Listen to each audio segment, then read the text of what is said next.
and Bart Ehrman explains how these multiple texts later became grouped by scholars into categories. During the early centuries of the Church, Christian texts were copied in whatever location they were written or taken to. Since texts were copied locally, it is no surprise that different localities developed different kinds of textual tradition. That is to say, the manuscripts in Rome had many of the same errors, because they were for the most part in-house documents, copied from one another.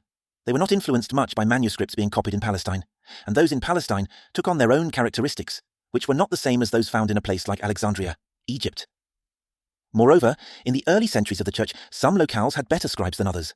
Modern scholars have come to recognize that the scribes in Alexandria, which was a major intellectual center in the ancient world, were particularly scrupulous, even in these early centuries, and that there, in Alexandria, a very pure form of the text of the early Christian writings was preserved decade after decade by dedicated and relatively skilled Christian scribes.